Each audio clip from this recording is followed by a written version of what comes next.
அருமை தமிழர்களே, சிவகுமாரின் அன்பான வணக்கங்கள். திரைப்பட பாடலாகவே இருந்தால் கூட நல்ல இனிமையான வரிகள், வாழ்க்கைக்கு தேவையான வரிகள் நிறைய பாடல்களில் பார்க்கலாம். வெறுமனே பொழுதுபோக்கு அப்படின்றதையும் தாண்டி சிறகில்லை நான் கிளி இல்லை அப்படின்னு வைரமுத்துவினுடைய ஒரு திரைப்பட பாடல், வானமே இல்லைன்னு கே பாலச்சந்தருடைய படத்தில் வந்த பாடல். அது டைட்டில் சாங் தான். எனக்கு ரொம்ப பிடித்த பாடல் அது. அதில் ஒரு அழகான வரி பாருங்க, சில நாழிகை வாழும் சிற்றீசல் கூட வெளிச்சங்கள் தேடும் அப்படின்னு எழுதியிருப்பார். எனக்கு ரொம்ப பிடிச்ச வரி. என்ன காரணம்? இந்த சிற்றீசல் விளக்கையை நெருப்பையே சுற்றி வர தெரியுங்களா? அது விளக்கையே சுற்றி சுற்றி வந்து அந்த அந்த வெளிச்சத்தை தேடி அது வருது. இத்தனைக்கும் சில நாழிகைகள் தான் அதனுடைய ஒட்டுமொத்த வாழ்க்கையே. ஈசல் இருக்குதே, அது என்ன 50 வருஷம் 60 வருஷம் வாழப்போகுதா? நம்ம ஆசையாக விலங்குகளினுடைய வாழ்நாள்லாம் ரொம்ப குறைவு. மனிதன் தான் இவ்வளவு ஆண்டு காலம் வாழ்கிறான். ஒரு 70 வருஷம் 80 வருஷம் 90 வருஷம் இயற்கை கொடுத்துருக்கிறது. இயற்கை அவ்வளவு கொடுத்துருந்தா கூட சில பேர் வேணுன்ட்டே கண்டதெல்லாம் உள்ளே விட்டு வாழ்நாளை குறைச்சிக்கிறான். திட்டம் போட்டு தான் வாழ்க்கையை குறைக்கிற ஒரே பிறப்பு மனுஷன் மட்டும்தான். ஏன்னா கெட்ட பழக்கங்கள்லாம் மற்ற மிருகங்கள் எதுக்கும் கிடையாது. இந்த மகத்தான மேதகு மனிதன்தான் இப்படியெல்லாம் வீணாக தன்னைத்தானே கெடுத்து கொள்ளுகிறான். சரி, ஆனால் தன்னுடைய வாழ்நாள் மிக மிக குறைவு அப்படின்ற நிலையில் கூட அது வெளிச்சத்தை தேடி போகுது. ஆனால் இவ்வளவு ஆண்டு காலம் இருக்கிற மனிதனே, நீ இருளை தேடி தேடி போய்கொண்டிருக்கிறாயே. இருட்டான பழக்கங்கள், இருட்டான மனிதர்கள், இருளிலே கொண்டு போய் உன்னை வீழ்த்துகின்ற மனோபாவங்கள், இதெல்லாம் வச்சுக்கிட்டு இருக்கிறியே அப்படின்ற கேள்வியை அந்த ஒற்றை வரி எவ்வளோ அழகாக கேட்குது. சில நாழிகை வாழும் சிற்றீசல் கூட, அதுக்கு தெரியாது நம்ம எவ்வளோ வருஷம் வாழ போகிறோன்னு. அதை பற்றி கவலையும் படலை. நம்பால் பார்த்துருக்குறீங்களா?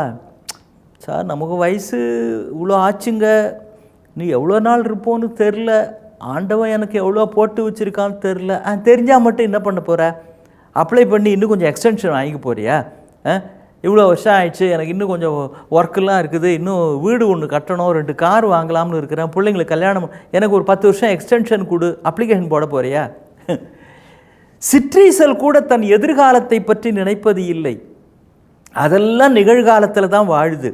அதனால தான் எல்லா விலங்குகளும் சந்தோஷமாக இருக்குது. குறைஞ்சபட்சம் அதுங்களுக்கு கவலை இல்லை.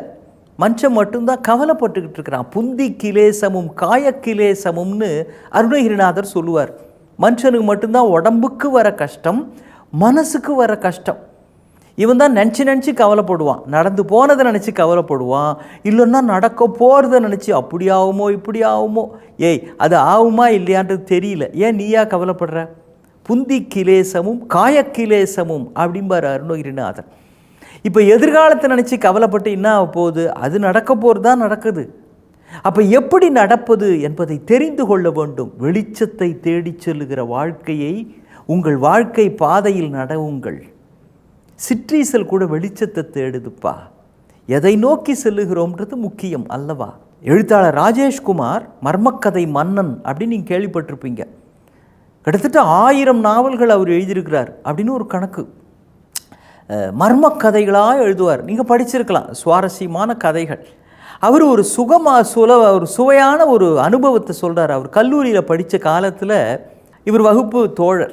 அவர் அழிச்சிக்கிட்டு வா நம்ம போய் இன்றைக்கி அவரை பார்த்துட்டு வருவோம் அப்படின்னு அழிச்சிட்டு போகிறார். யாருப்பா என்ன அவர் எதுக்கு நீ வாப்பா அவரை பார்த்துட்டு வரலாம் அப்படின்னு சில இளைஞர்கள்லாம் கல்லூரியில் கிளாஸுக்கு கட் பண்ணிவிட்டு மத்தியானம் 2 மணிக்கு மேலே புறப்பட்டு அவரை பார்க்க போகிறாங்க. அவருக்காக காத்திருக்கிறாங்க. உள்ளுக்குள்ளே அவருடைய கட்சிக்காரர்களோட பேசிகிட்டு இருக்கிறாரு. அப்புறம் இது மாதிரி சீட்டு கொடுத்து அனுப்புகிறாங்க. இது மாதிரி மாணவர் அணி செயலாளர் வந்திருக்கிறாரு. அவர் பேரை சொன்ன உடனே அவங்கள கூப்பிடுறாரு. எல்லாரும் எந்திரிச்சு உள்ளே போகிறாங்க. யார், என்ன, எந்த கல்லூரி, உன் பேர் என்ன எல்லாத்தையும் கேட்டுட்டார். கேட்க அந்த கேட்டவருடைய முகம் இருக்கிறதே அது கொஞ்சம் தீவிரமாக மாறுது. லேசாக கோபத்தின் அடையாளம் தெரியுது. இந்த போனவங்களுக்கு இது புரிஞ்சு போச்சு. இந்த கல்லூரி மாணவர்களுக்கு புரிஞ்சு போச்சு. என்ன அவருடைய முகம் போகிற போக்கே தெரியலையே, சரியில்லையே அப்படின்னு அவர் கோவப்படுறாருன்ன உடனே கல்லூரி மாணவர்கள் தானே, கொஞ்சம் இவங்களுக்குள்ள ஒரு லேசான நடுக்கம். அவர் கேட்டார் பாருங்க, நீங்களாம் கல்லூரியில் தானே படிக்கிறீங்க, இன்னைக்கு திங்கக்கிழமைல 2 மணி உனக்கு கல்லூரி இல்லையா, கிளாஸில் இருக்க வேணாமா, வாத்தியாருக்கு தெரியாமல் கட் பண்ணி நீ வந்துட்டியே. ஆமாம், கட் பண்ணிட்டு தான் வந்திருக்கிறோம். வாத்தியாரையே ஏமாத்துற நீ என்ன கட்சிக்கு வருது, என்ன கேள்வி கேட்டார் பாருங்க. அப்பா அம்மாவுக்கு தெரியுமா நீங்கள் கட்டடிச்சிட்டு வந்தது? இல்லை தெரியாதுங்க. அப்பா அம்மாவையும் ஏமாத்துற, கிளாஸ் வாத்தியாரையும் ஏமாத்துற, உன் காலேஜே ஏமாற்றிக்கிட்டு இருக்கிற, இப்படிப்பட்டவெல்லாம் என் கட்சிக்கு தேவையே இல்லை. முதல்ல போய் உன்னுடைய கிளாஸை ஒழுங்காக கவனி, நல்லா படித்து அப்பா அம்மாவை கவனி, கட்சியை பாதுகாக்கிற வேலையை நான் பார்த்துக்கிறேன், நீ உன் குடும்பத்தை முதல்ல பாதுகாக்கிறது என்ன வழின்னு பாரு, அதுக்கு பாதுகாக்கிறதுக்கு ஏற்பாடெல்லாம் பண்ணிவிட்டு அப்புறமா இங்கே வா, கட்சி பணிக்கு வா, நான் சேர்த்துக்கிறேன், முதல்ல போய் அதை முதல்ல கவனி, படிப்பு தான் முக்கியம் போ அப்படின்னு இருக்கிறார். உன் எதிர்காலத்தை நீ கவனி, படிப்பை முதலில் பார், கல்வியை நோக்கி கவனத்தை செலுத்து, அதை சரி செய்து விட்டு அதற்கு பிறகு என்னிடம் வா என்று ஒரு தலைவன் அழைக்கிறான் என்றால், எதை பார்த்து நீ நடக்கிறாய்? வெளிச்சத்தை நோக்கி நடக்க வேண்டும். உன் வாழ்க்கையை பிரகாசமாகிவிட்டு அதன் பிறகு கட்சிக்கு நீ பணி செய்ய வா என்று அழைக்கிறார் என்றால், அதுதான் பெரியவர்கள் நமக்கு தந்திருக்கிற பாடம். வெளிச்சத்தை நோக்கி செல்லுங்கள், சிற்றீசலா அல்லது மனிதனா என்பது அல்ல, நாம் எதை நோக்கி செல்லுகிறோம் என்பதுதான் முக்கியம். மீண்டும் சந்திப்போம். வணக்கம்.